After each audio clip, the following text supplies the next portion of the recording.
And I'm big on TV. I think it should be the center of every single marketing channel. Again, if you can afford it. You know, a lot of people that's the big question I get is, how much is it typically per market? So for the smaller markets, you can probably get away with $5,000 to $7,000 a month in ad spend, and that's usually getting like most of our clients are getting anywhere from 300 to 800 commercials a month. So we're not only just getting you on TV, we are saturating your market with TV commercials. And luckily, we have an avatar, like I'd mentioned earlier, that not a lot of people are trying to go after. So that's one of the big reasons TV works is that it's inexpensive for the avatar we're going after, and it's perfect that our avatar is on TV, is watching TV, right? Because I don't know if you've paid attention to this, but when you go into sellers' houses, I would say at least 50% of the time the TV is on in the background, and they're just watching TV. I mean, that's just how they grew up. That's just what they do. All right, guys, we are back with another Deal Finders podcast, and I've got my good friend Tony Javier here with us, and he's from the other coast. He's all the way over there on the West Coast in San Diego, California. But we're going to talk about real estate. We're going to talk about getting started and what it looks like to be in the business for 23 years. Tony, that's incredible. So it's not that much different from the West Coast to the East Coast, or right smack dab in the middle. So let's jump into it, Tony. Welcome. Thank you for being here. I'm excited for you to share with our audience at Deal Finders. So let's just get started. What are you doing? Who is Tony Javier? And then we'll jump into kind of how you got into real estate. Yeah, absolutely. I've been in the business for 23 years now. Next year will be 24 years. I've started in college. I actually saw a late night infomercial, Carlton Sheets No Down Payment System. I think you know Carlton Sheets, right? OG back in the day. I did infomercials, info products, all that good stuff. I was a broke college student, so it was perfect. You taught how to buy properties with no money out of your pocket. So bought the course April of 2001. 5 months later, September of 2001, so basically 9/11, is when I bought my first two properties. I ended up having my dad co-sign for both of those properties. You could do a lot of creative financing with loans back then, so I was able to buy property cheap enough to where I could use the loan to get in with no money down, and then the other loan, my dad actually loaned me money to buy that property. So that's kind of what started the real estate journey. First couple years I bought, I bird those properties. So I would buy them, renovate them, rent them, refinance them, and then repeat. So I ended up but I had a friend who inherited a little bit of money. So we used a little bit of his money to buy the properties cash and burr them. So that was before burr was even a thing. Yeah, right. So the first, 2 years, I think we did about 10 of those. And it was like, holy crap, I bought 10 properties, no money down, hundreds of thousands of dollars of equity in properties, pretty good cash flow. Some of those I was able to get cash back out tax-free just because we bought them cheap enough. Yeah. And that's kind of what started the journey, again, back in 2001. And, throughout the years, there's been ups and downs. Anybody who looks at someone like myself that's been in a long time, they can see where I'm now and go, well, great, that's, he got lucky, or, think all kinds of things, right? Right. But what it comes down to is, and I know you've probably been through some of this, is, man, there's so many ups and downs in business and real estate itself that kind of make who you are. Back in 2009, so I was 8 years in the business, and I was kind of on an upward trajectory, and I ended up having to fire my staff for the third time. So within about a 30-day period, I had to fire 4 people. 3 of them were living in my houses. So not only did I have to fire them, I had to evict them. Wow. 2 of them were stealing from me in some capacity. So I had to deal with that. And it kind of just drove me to think, why is this happening? Why when I feel like I'm going here, I just kind of get kicked down, right? And so I ended up finding Fortune Builder, Stan Merrill, Yep. and he was one of those that just like shouted from the rooftop, like have systems, have processes. You can have a business that doesn't need you. And that was the first time I was exposed to like what I don't have to go into properties. I don't have to meet with like he didn't go into properties. He didn't meet with private lenders. He didn't meet with sellers. And I was thinking to myself, like, I'm now doing all those things. And there's some of those things that I'm like, there's no way I could give those up. Like, how could you not meet with sellers? How could you not Yeah.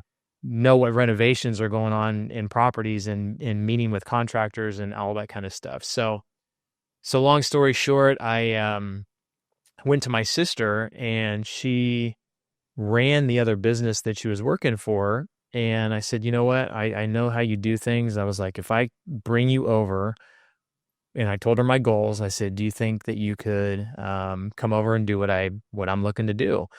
And she looked me in the eye and she said, 100%, there's no doubt in my mind I can do that. So she made probably twice the amount that I'd ever paid anybody else at her previous job. So she took a little bit of a pay cut and came over with me, and that was 14 years ago. And that was one of the first like big hires that was like didn't have to worry about her. Didn't have to worry about her not showing up. Didn't have to worry about her stealing. She did the work of 2 to 3 people, dialed in. I mean, just has been phenomenal. So she's one of those that kind of helped take over the business to where 3 to 4 years later, I was able to step out of that business to where I wasn't meeting with sellers, wasn't meeting with buyers, and moved to San Diego, California from Wichita, Kansas. And since then, I've, started other businesses and, just kind of ventured on into other things and still just only work a couple hours a week in that real estate investing business. And so that's kind of the short and skinny of how I got started and kind of where I am today. I love it. I love it. There's a bunch to unpack here, guys. And if you're first time listening to this, you can also watch us. This is on YouTube, the Deal Finders Club YouTube channel, dealfindersclub.com. You can find all those links there if you want to watch us. But if you're listening on your podcast, just give us a like and a share so that other people can hear this awesome story. So the couple of things to unpack there, and I got to go all the way back to the beginning because as a Deal Finders, as our Deal Finders Club, the partners we work with, the people we help get started, one of the biggest hurdles is there's no deals. I can't find anything. I don't know what to look for. There's nothing around me. And I just want to go back and see if you remember, how did you find the first deal, the first two that you bird back then? Yeah, that's a great question. So a lot has changed in 23 years. When I started the MLS, you had to upload on your computer. That's how long ago I started. And so when I bought the course, Carlton Cheats, he taught you how to buy properties with no money down. So I don't even remember if he put any marketing methods in that course. It was basically driving for dollars. I don't think he called it that, but driving for dollars. It was calling realtors, looking in newspapers, those kinds of things. So that's how I found my first property my dad owned. He ended up selling it to me and giving me the down payment. Actually that was the second property. The first property I bought, I called an ad out of a newspaper, and it was a realtor who owned a fixer-up, or not owned, it was listed a fixer-upper. And knowing what I know now, there's so many things I would have done differently. So when I called her, she's like, hey, this is a great deal. Come look at it. I looked at it. She was representing the seller, not representing me. And so she, told me to offer full price, which at the time was still a decent deal. But knowing what I know now, I could have probably gotten quite a bit, the deal quite a bit less because it'd been on the market a while, and it was an old house, and had some issues that they didn't disclose that I ended up finding later, and I should have renegotiated the price when I found that. There were some code violations they didn't disclose and all kinds of stuff. But it ended up being a good deal. I ended up, burying that property, and I remember telling my mom that I was getting into real estate, and she's like, are you sure you want to get into that? Like, I hear you have to like fix toilets and like you get stiff, call you late at night and that kind of stuff. Yeah. And then once I did this deal, I went back to her and I said, Mom, I'm actually getting $10,000 tax-free back on this house. 21. I think I may have turned 22 at that point. 22 years old, so that was, a big win. And when I told her that, she was like, "Oh, okay, interesting." So it kind of opened up her eyes and ears. But so that was the first two properties.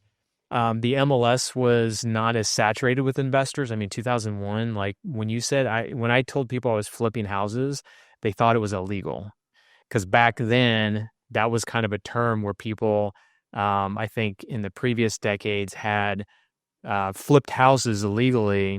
I don't even remember how it happened. It's been so long ago, but that was like what people thought is flipping houses were illegal. But so in the MLS, you could go in there and find fixer uppers all day long. In fact, I think it was 2017, if I remember correctly, somewhere around then.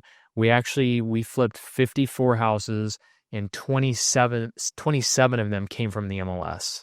Yeah. Shift the next year, I think it was 2018. I might be a year off here or there, but the next year we found one property on the MLS. So that's about when it started getting super competitive and people really like knowing that flipping was a great great industry to be in. So Well, yeah, that's funny because that's the same time period that we saw the switch. So your first deal, newspapers, y'all, you can still check the newspaper. If there's a property in the newspaper that someone's selling, it's probably going to be a deal because they are way behind the times. They don't even know what Zillow is if they're putting it in a newspaper today. But getting one from your dad, from family, from friends, neighbors, that is where we find most people actually get that first profitable deal because there's a connection. Well, I know you. Yeah, let's see if we can work this out. Let's see if this is a deal. Or you know more about the neighborhood because you live there or you know someone that's there. So you know it's a deal where other people might miss it. So that's where we encourage people, if you're just getting started, like look where you are now. Look in your own sphere. Look in your own community. But fast forwarding all the way to 2015, Michelle and I had we made the decision then that we were going to do this business and we wanted her to retire or go part-time. So 2016 and 17, we were flipping houses and buying rentals, and we did it all through MLS. And we ended up in 2018, we had 34 rental houses and we flipped, I think it was like 24 or 25 each year. And we get to 2018 and then like nothing from the MLS. That's where we learned what wholesaling was because it became a necessity to market for your own deals. yep. I don't know what you're seeing now, but are you seeing a return to deals and profitable properties on the MLS right now? No, we haven't bought. We actually just bought one. We're closing on it this week. It wasn't technically on the MLS. It was going to auction, and I think they put it on the MLS, but then a realtor called me that had an insight on it and was like, "Hey, I know they'd be willing to take an offer and a deal before the auction." So we ended up going in and making the offer and getting the house. So, but technically from the MLS directly where someone listed it and we went in there and just made an offer from the MLS, gosh, it's been at least 2 or 3 years. And even then it was like one deal out of a whole year that we, bought off the MLS. So, so now we have about 10 plus marketing methods. So back in 2002, maybe 3, I actually got a cold call because I had filed an LLC and someone said, "Hey, I saw that you filed an LLC, started in business. I would love to talk to you about phone book advertising." So I was one of the first ones in the Wichita, Kansas area to put an ad out in the phone book.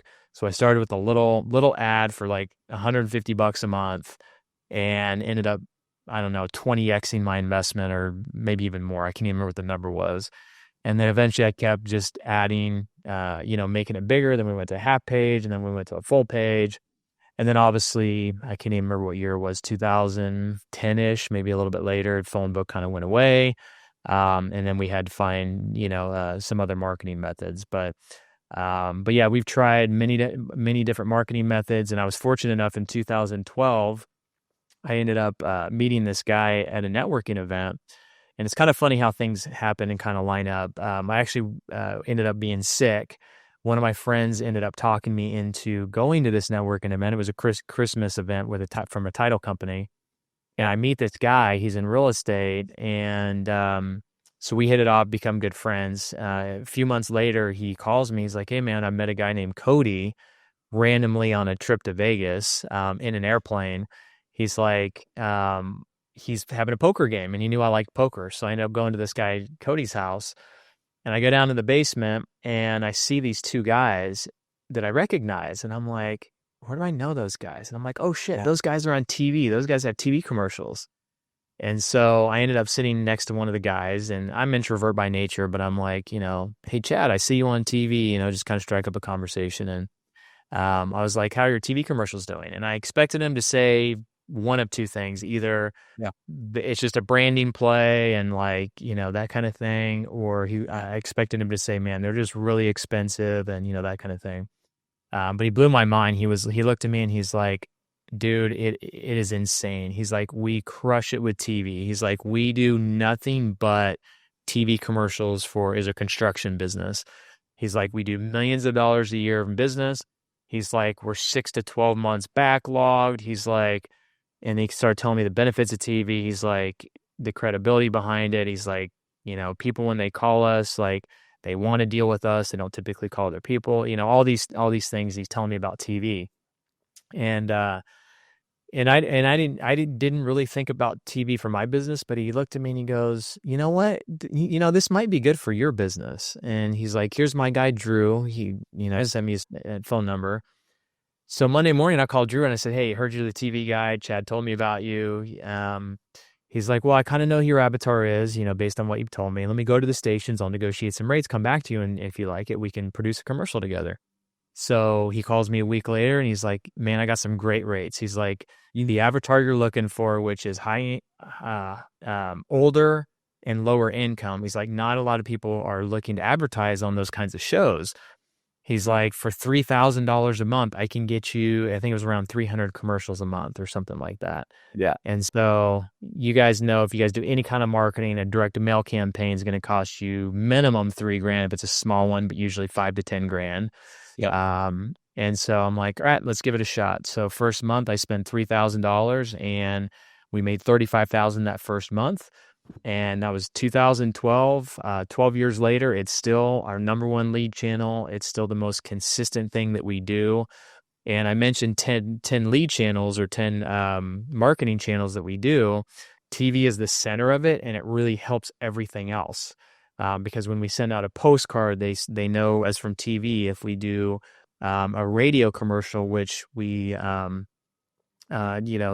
on radio several years ago, that really helps well with TV. When someone calls us from TV, typically they say they heard us on radio. If someone calls from radio, they say heard us from TV. So those are really the two channels that I think TV definitely the center with radio. They kind of help all the other marketing channels. I'm sure you've kind of seen the same thing where your other marketing channels, because you do TV as well, that TV really amplifies anything you do, but especially other marketing channels. Oh, absolutely. Yeah. And we can dive in. Let's dive into some of that as well. And then I want to come back to some of your systems and process and some of that other stuff. But the marketing of, using 10 channels. So we've heard that you need to get one channel, figure out one way to get your message across, and then be the best at that.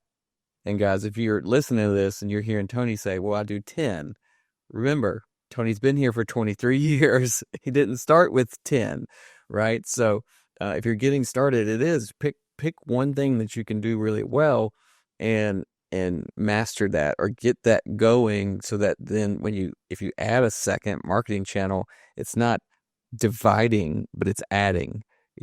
When you add a second marketing channel, you should be adding or multiplying the impact, not dividing attention, right? So you talk about TV being the center. Our website, we have not spent, we spend like $250 a month, right, for like just the hosting server. We don't do anything with the website, but it is by far our number one return on investment, because people are looking for us because of the TV commercial. And they won't tell us, oh, I found you on TV. We ask as much as possible, but it still gets attributed to about 20%, 25% of our revenue at $250 a month, right? So that's because of adding and multiplying marketing channels one on top of the other at a systematic way, right? We didn't just dive into 10 different channels, and I know you didn't either. Uh, what would somebody who is ready to get into a specific marketing channel or add the next, what are some of the things that they should be evaluating, Tony? Because I know if you're doing 10, you got to be looking at data. What should they look at? Yeah, so there's a lot of things to take into consideration. What is your budget, right? Like how much you're Mhm. looking to spend. If you only have a couple $1,000s to spend a month, then, TV may not be right for you. Definitely isn't right for you because you're going to spend, a bit more than that. Um, what are you doing now, right? So I think a lot of people when they start, usually find free marketing channels or free lead sources, I should say. So calling realtors, driving for dollars, and finding distressed houses.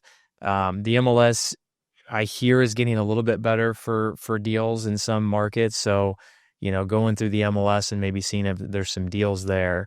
Um, I can't remember if I said calling realtors, but networking with realtors and getting off market deals. Um, there's some smaller things you can do from a marketing perspective, like direct mail. You can do like niche lists, absentee owners or pre-foreclosures, which I know there's not a lot of those right now. But there's a way to spend a little bit of money on some of those marketing channels where you can really dive in and kind of do niche type marketing.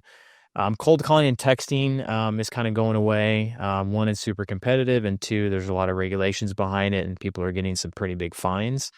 Yeah. So that used to be a great, inexpensive marketing channel for people, but I think people are realizing that it's not worth, potentially going out of business because of it, because Yeah. the fines are very hefty.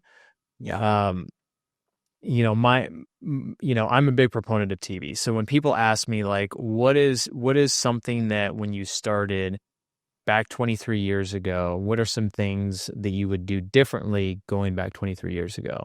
And I always say two things. One is I wish I would have gotten a coach, joined a mastermind, like gotten support to where when I had those issues in 2009, I probably wouldn't have had those issues, some of those issues, Right. because I would have made better decisions about hiring and running the business and, things of that nature.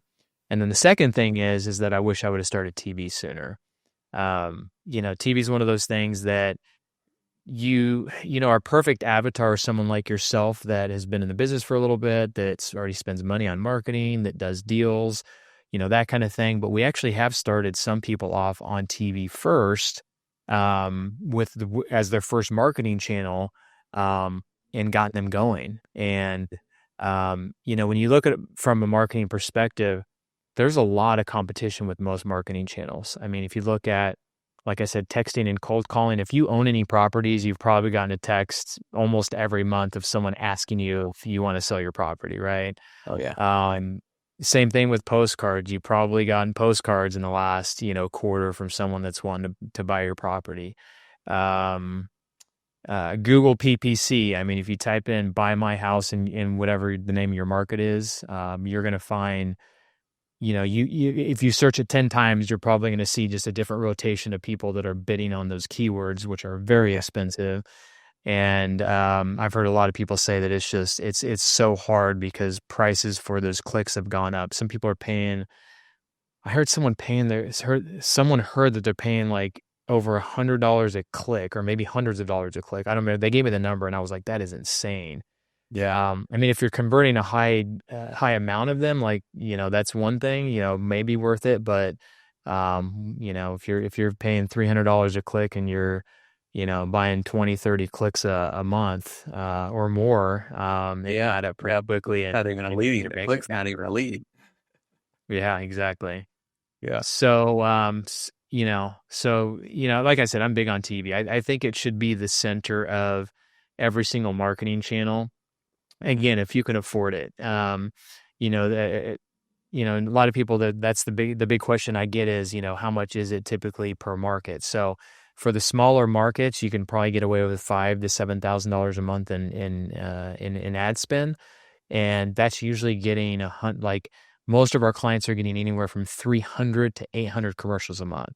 So we're not only just getting you on TV, we are saturating your market with TV commercials. And luckily, we have an avatar, like I'd mentioned earlier, that not a lot of people are trying to go after.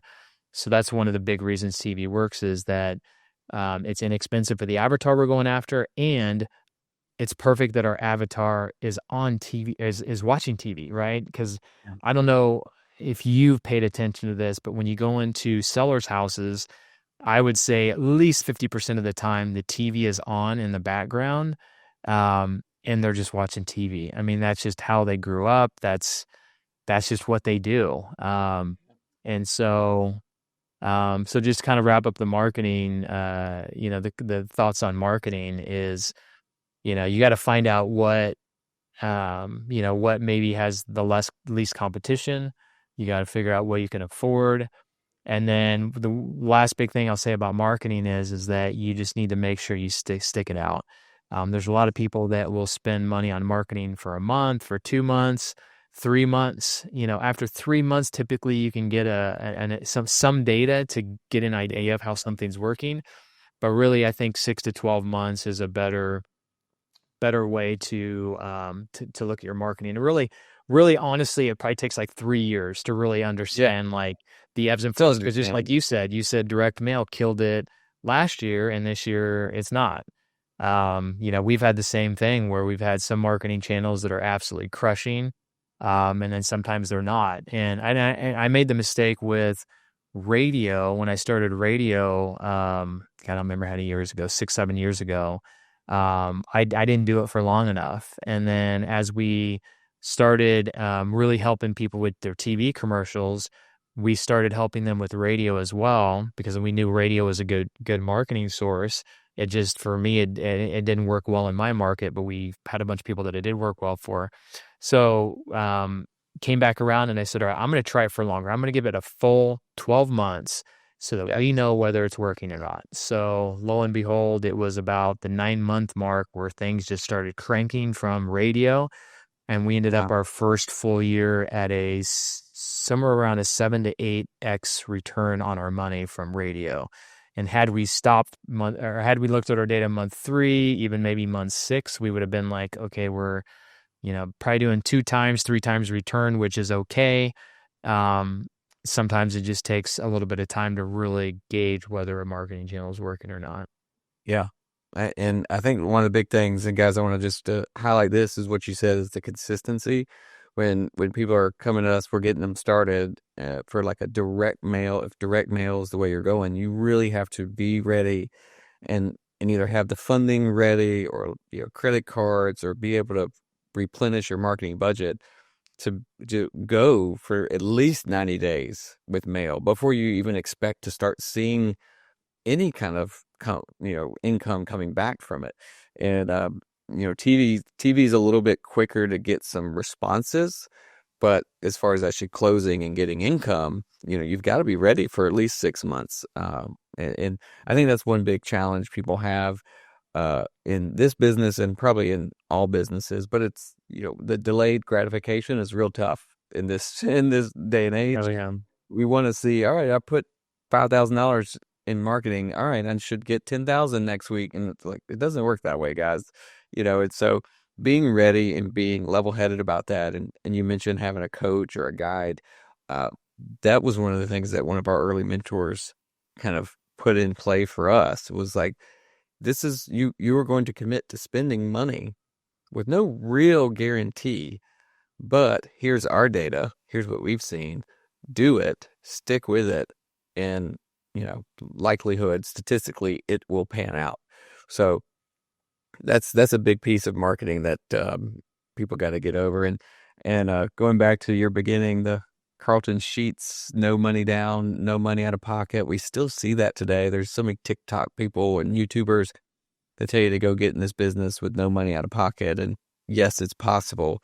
But guys, if you want to make a business out of it, there's no business that you can create with nothing. So when you bring some capital to the table and use marketing, market for your business, and you will see the dividends. So I love that. I love your experience, and I know that you help people. You have a mastermind. You help people with this, of course, TV and radio. Um, we might have to connect again on radio because a friend of mine owned a station here and a couple stations, and so we tried it. We did it for a while, but um, as you mentioned, the avatar is so important. And if you just think, oh, Tony said I should be on TV, I'll go make a commercial and go on TV. It's not the station you listen to or you watch. You've got to pay attention to that avatar. So um, we might have to connect on that at another time. Not see what we did wrong last time, but Yeah, and that's a good point right there. So I'm guessing you said you knew someone that owned a station, so you went to their station, right? So like, we help people with their TV commercials and dial them in because we've got the scripts we know work, we know what stations work, we know what shows work, and that kind of thing. So we actually have quite a few people come to us that say we tried TV and it didn't work. So typically when a marketing campaign doesn't work, as I mentioned, either you're not spending enough money, you're not giving enough time, or you're not doing it correctly, right? right, the wrong avatar. So Yeah. yeah, so the people that have tried TV without us, they've gone to stations, and when you go to a station, of course, they're going to talk you into, hey, my station's the best. I've got your avatar, all that kind of stuff. Oh yeah. And if you do that, you're probably going to fail because you need to be on multiple stations. You need to be able to have someone that can look at all kinds of different stations and say, okay, these are the shows on all these other stations that I need to dial into. If you just call one station, they're going to sell you a huge package, usually minimum 5. Usually they try and get you a $10,000 package, and they're going to sell you 50 commercials a month or maybe 100 for that price. Whereas if you dial it in right, and use a formula like we use, you're going to be on at least 3 stations, and that same $5,000 to $10,000 is going to get you anywhere from 300 to potentially 800 commercials a month, as opposed to maybe just 50 to 100. So my assumption is that maybe the station that you went to didn't quite have the avatar that you were looking for. Whereas if he owned a different station, then maybe that would have been different. Yeah. But still, even at that, you want to be on multiple stations as opposed to just one. Exactly. It's marketing 101, right? It's going to where your target is, not where you are. One thing that we are actually seeing it now, and our team, or at least me and my wife and my family, we have the same commercial. I think we filmed it 4 years ago, and so we kind of changed, but we have not changed this one. We filmed a few, and maybe 3 years, but we haven't changed it because it works so well. And the funny thing with marketing is we get tired of it way before our target market. Even most of them don't even know it's there yet because they're not ready. They're not listening for that commercial until they need us. And when you talk about sticking it out, consistency, I see it all the time where people, postcards, TV, radio, whatever it is, they'll change it because, oh, this has been going for 6 months. Let's change it up. We need something new. And that person that you're trying to reach hasn't even seen it yet, and that's just going to where where your target market is, where your avatar is, and not doing changes or trying to market to yourself, right? It's a hard thing for us entrepreneurs to wrap our heads around, but if you do it right and you trust the data like you guys have from years of doing this, you can make the right decisions and let it pay the dividends that, like we said before, our TV commercials this year are 42% of revenue, where last year it was about even with postcards. They're about 25. So we're seeing it pay very well. And I wanted to change the TV commercial. I was like, this thing's been going for way too long. We need to switch it up. I don't want to see this one anymore. But yeah, it's funny. We have some clients that have been doing the same commercial for 3 to 4 years and never changed it. And, yeah, once you have it dialed in, if it's producing, why touch it? The only reason that I change my commercial usually about once a year is just to test new things because we want to be able to give our clients some additional data. And if I can change scripting and do something different and be like, hey guys, if you want to change your commercial, I've got something that works really well.